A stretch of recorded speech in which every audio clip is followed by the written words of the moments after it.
তো এখানে সার্কেলের 90 ডিগ্রি সোজা একটা আই দিয়ে দেব। এখান থেকে একটা সোজা টান দিয়ে এই পর্যন্ত নিয়ে আসব। তারপরে উপরে তো আমাদের মাত্রা দেয়াই থাকবে। এখন আমরা এটা বাংলা খাতার মধ্যে কিভাবে অ্যাপ্লাই করব।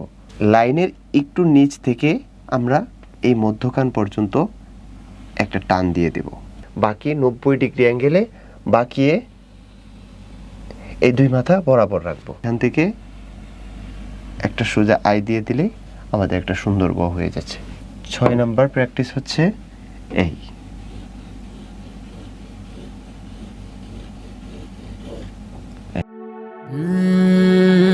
طلع البدر علينا।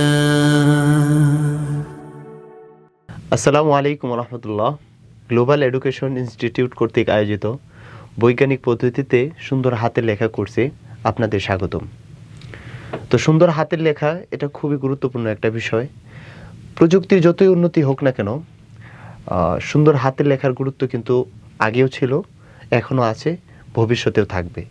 তো হাতের লেখা সুন্দরের জন্য কিছু প্রয়োজনীয় বিষয় আছে, প্রাথমিক কিছু কথা আছে। ইনশাল্লাহ আজকের ক্লাসের মধ্যে আমরা সেই বিষয়গুলো সম্পর্কে আলোচনা করব। তো প্রাথমিক কাজের মধ্যে সর্বপ্রথম কাজটি হচ্ছে বসার পদ্ধতিটা আমাদের নির্ণয় করা। আমরা হাতের লেখার জন্য কিভাবে বসবো, হাতের লেখার পদ্ধতিটা কি, বসার পদ্ধতিটা কি হবে। বসার সময় আমাদের লক্ষ্য রাখতে হবে বসার যে টেবিলটা থাকবে সেই টেবিলটা যেন আমাদের বুক বরাবর থাকে। বসার পরে আমাদের বুক বরাবর একটা টেবিল থাকবে, সেখানে আমরা লিখব। উঁচু স্থানে লেখলে আমাদের লেখাটা সুন্দর হবে এবং কি দীর্ঘক্ষণ লেখা যাবে। আমরা যদি কাত হয়ে যদি মাটিতে রেখে যদি লেখা লিখি, সেক্ষেত্রে লেখাগুলো সুন্দর হবে না এবং কি দীর্ঘক্ষণ লেখা উপযোগী হবে না। অল্প কিছুক্ষণ লেখার পর আপনার কোমরে ব্যথা হয়ে যাবে অথবা সুন্দরভাবে লিখতে পারবেন না। সেজন্য আমাদের প্রথমত যে বিষয়টা খেয়াল রাখতে হবে সেটা হচ্ছে বসার স্থানটা যেন একটু উঁচু হয়। 2 নম্বর বিষয় হচ্ছে আমাদের কলম ধরার পদ্ধতিটা সঠিকভাবে দিতে হবে। আমরা কলম কিভাবে ধরি? সাধারণত 3 আঙ্গুলে কলম ধরতে হয়, বৃদ্ধ আঙ্গুল, শাহাদাত আঙ্গুল আর এই মধ্যমা। এই 3 আঙ্গুলের মাধ্যমে আমরা কলমটাকে ক্যাচ করব। কলম ধরার সময় কলমের নিচের অংশে ধরার চেষ্টা করব। নিচের অংশে ধরলে কি ফায়দা? যদি নিচের দিকে আমরা কলমটা ধরি সেক্ষেত্রে লিখতে আমাদের জন্য সহজ হয় আর লেখাগুলো আমাদের কন্ট্রোলে থাকে, দীর্ঘক্ষণ লেখা যাবে, সুন্দর করে লেখা যাবে। আর যদি উপরে আমরা কলম ধরি সেক্ষেত্রে কলমটা আমাদের কন্ট্রোলে থাকে না, এটা আমাদের কন্ট্রোল থেকে বাহিরে চলে যায়। সেজন্য প্রথমত আমাদের কাজ হবে কলম ধরার সময় কলমের নিচের অংশে আমাদের ধরা। এটা হলো আমাদের 2 নাম্বার। 3 নাম্বার হচ্ছে বর্ণমালাগুলো আমাদের প্র্যাকটিস করা। বর্ণমালাগুলো কিভাবে আমরা প্র্যাকটিস করব? অক্ষরের যে শেপগুলো আছে, কোথা থেকে শুরু হচ্ছে, কোথা থেকে শেষ হচ্ছে, এই বিষয়গুলো আমাদের খেয়াল করা। এখন আমরা একটু লক্ষ্য করি, আমাদের যে একটা পদ্ধতি আছে সেই পদ্ধতিটা হচ্ছে আমরা মাত্র 11টি অক্ষর দিয়ে সুন্দর হাতের লেখা কমপ্লিট করে ফেলবো। আপনি যদি দেখেন, আপনি যদি লক্ষ্য করেন, যদি একটা একটা করে অক্ষর যদি আপনি শিখতে চান তাহলে কিন্তু আপনার দীর্ঘ সময়ের প্রয়োজন। প্রত্যেকটা কনসেপ্ট নতুন করে মাথার ভিতরে আনতে হচ্ছে, তারপরে একটা অক্ষর শিখছেন, এইভাবে 5টা অক্ষর শিখলেন, এইভাবে যদি 10টা অক্ষর শিখেন, তারপরে যদি 30টা অক্ষর, 40টা, 50টা অক্ষর শিখেন, তাহলে বারবার নতুনত্ব আসার কারণে আমাদের লেখাগুলো কিন্তু সহজ ইজিভাবে লেখা যায় না। এই জন্য আমাদের একটা বৈজ্ঞানিক পদ্ধতি যে মেথডটা আমরা ইউজ করি সেটা হচ্ছে মাত্র 11টা অক্ষর যদি আপনি শিখতে পারেন তাহলে আপনার হাতের লেখা সুন্দর হয়ে যাবে। কিভাবে? আচ্ছা, আপনি একটু লক্ষ্য করেন, যদি আপনি একটা অক্ষর এই বটা যদি আপনি সুন্দর করে লিখতে পারেন তাহলে নিচে যদি বিন্দু দিয়ে দেন তাহলে আপনার র হয়ে যাচ্ছে। আপনি যদি এই বিন্দু মুছে জাস্ট এই পাশে একটা 1 দিয়ে দেন তাহলে আপনার ক হয়ে যাচ্ছে। এখন আপনি যদি জাস্ট এই পাশে একটু মুছে দিয়ে উপরে যদি এরকম একটা উল্টা পেশের মতো দিয়ে দেন তাহলে কিন্তু একটা অক্ষর ধ হয়ে যাচ্ছে। তো এইভাবে আমরা ধ, ঝ, রি এবং কি চাইলে ঘও এটার মাধ্যমে আমরা লিখতে পারবো। তো একটা অক্ষর ব যদি আমরা সুন্দরভাবে লিখতে পারি তাহলে দেখা যাবে কি এই একটা অক্ষর দিয়ে আমরা টোটালি 7টা অক্ষর সুন্দরভাবে লিখতে পারবো। এভাবে মাত্র 11টা অক্ষর আমরা যদি সুন্দরভাবে লিখতে পারি তাহলে আমাদের লেখা সুন্দর। আমাদের লেখাগুলো আমরা দুইটা পদ্ধতিতে শিখব, একটা হচ্ছে আই মেথড আর একটা হচ্ছে সার্কেল। তো সার্কেল এবং আই মেথড এই দুইটা যদি আমরা ভালোভাবে প্র্যাকটিস করি সেক্ষেত্রে আমাদের লেখা শতভাগ সুন্দর হবে, এটা নিশ্চয়তা আমরা দিতে পারি। এই যে এইখানে একটা সার্কেল দেওয়া আছে, আমরা সার্কেল দিয়ে কিভাবে অক্ষরগুলো বানাবো একটু লক্ষ্য করুন। এখানে যে সার্কেলটা দেওয়া আছে এটা 360 ডিগ্রি, এই 360 ডিগ্রি মাঝে যদি আপনি কর্তন করে দেন, এই এখন এটা হচ্ছে 180 ডিগ্রি, এটাও 180 ডিগ্রি। আবার যদি আপনি এটাকে মাঝখানে কর্তন করে দেন সেক্ষেত্রে প্রত্যেকটা এখানে প্রতিটি বর্গ 90 ডিগ্রি অ্যাঙ্গেলে হচ্ছে 90 ডিগ্রি। এখন আমরা তো শিখেছি আই মেথড এবং সার্কেলের মাধ্যমে আমাদের লেখাগুলো লিখব। তো এখানে সার্কেলের 90 ডিগ্রি সোজা একটা আই দিয়ে দেব,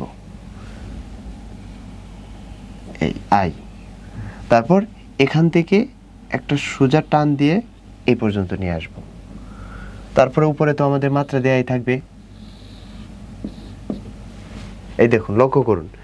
তো নিচের অংশটা কতটুকু বাঁকা হবে এই জিনিসটা আমরা এই সার্কেলের মাধ্যমে জানতে পারতেছি, যে এখানে 90 ডিগ্রি অ্যাঙ্গেলে নিচের অংশটা বাঁকা হবে। আর সোজা একটা টান আই দিয়ে বাকি অংশটা পূর্ণ করব, তারপর উপরে মাত্রা দিয়ে এখান থেকে একটা সোজা টান দিয়ে দিলেই আমাদের অক্ষর ব হয়ে যাচ্ছে। এখন আমরা এটা বাংলা খাতার মধ্যে কিভাবে অ্যাপ্লাই করব একটু দেখুন। এরকম বাংলা খাতার দুইটা লাইন থাকে আমাদের। তো আমাদের লেখার সুবিধার্থে আমরা মধ্যখানে একটি লাইন মনে মনে ধরব, এরকম দেখুন। এখানে আমরা মধ্যবর্তী একটি লাইন আমরা লেখার সুবিধার্থে এখানে নিয়েছি। তো 1 নম্বর কাজ হবে আমাদের একটা মাত্রা দেয়া, এটা হবে প্রথম কাজ। দ্বিতীয়ত কাজ, লাইনের একটু নিচ থেকে আমরা এই মধ্যখান পর্যন্ত একটা টান দিয়ে দেব, এই এখান থেকে বাকি 90 ডিগ্রি অ্যাঙ্গেলে বাকিয়ে এই দুই মাথা বরাবর রাখবো। এখান থেকে একটা সোজা আই দিয়ে দিলে আমাদের একটা সুন্দর ব হয়ে যাচ্ছে। লক্ষ্য করুন, আপনি একটি ব যদি সুন্দরভাবে লিখতে পারেন, নিচে যদি বিন্দু দিয়ে দেন তাহলে র হয়ে যাবে। তারপর ক, ধ, ঘ, জ, রি এই সবগুলো অক্ষর জাস্ট একটা ব থেকেই আমাদের লেখা সম্ভব। সুতরাং আমাদের এই বটা ভালোভাবে শিখতে হবে। এই বটা যদি ভালো করে শিখতে পারি তাহলে বাকি 7টা অক্ষর আছে এগুলো আমাদের ইজিভাবে হয়ে যাবে। তো আমাদের লেখা সুন্দরের জন্য প্রাথমিক কিছু কাজ আছে, কিছু প্র্যাকটিস আছে, যে প্র্যাকটিসগুলো আমাদের প্রত্যেকের করা উচিত। এগুলোর মাধ্যমে আমাদের লেখাটা ইমপ্রুভ হবে। সেই প্র্যাকটিসগুলো আমরা এখন দেখব, একটু লক্ষ্য করুন।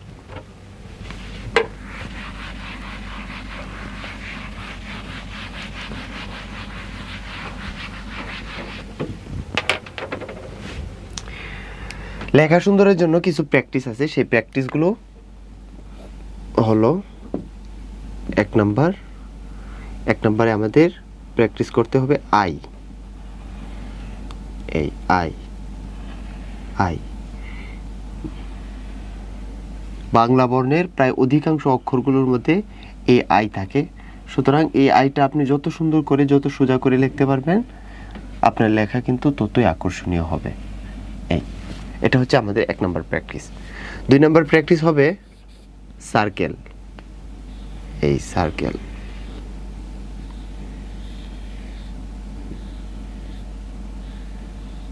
সার্কেল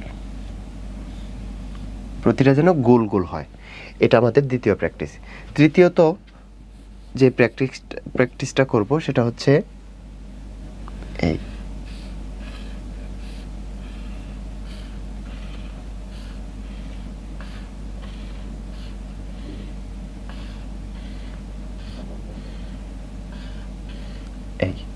এভাবে আমরা প্র্যাকটিস করব। চতুর্থ প্র্যাকটিস হচ্ছে এই সার্কেলটা আমরা ইউজ করব,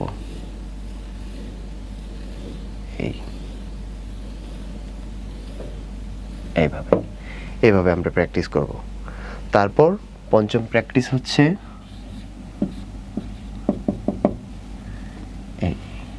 একটু বাঁকা করে কিছু অংশ উপরে কিছু অংশ নিচে, একটু বাঁকা করে কিছু অংশ উপরে, কিছু অংশ নিচে, এইভাবে এইভাবে এভাবে প্র্যাকটিস করব। তারপর 6 নাম্বার প্র্যাকটিস হচ্ছে এই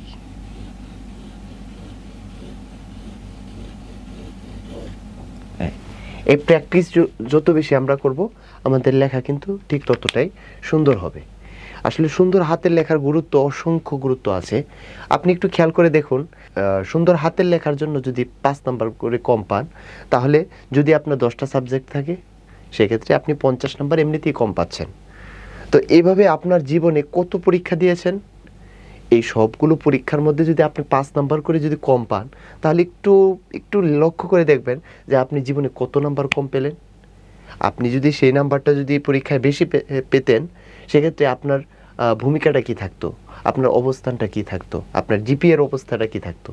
সুতরাং আমরা সবাই সুন্দর হাতের লেখার জন্য মেহনত করব, এবং আমরা কিন্তু চাইলেই হাতের লেখাটা সুন্দর করতে পারি।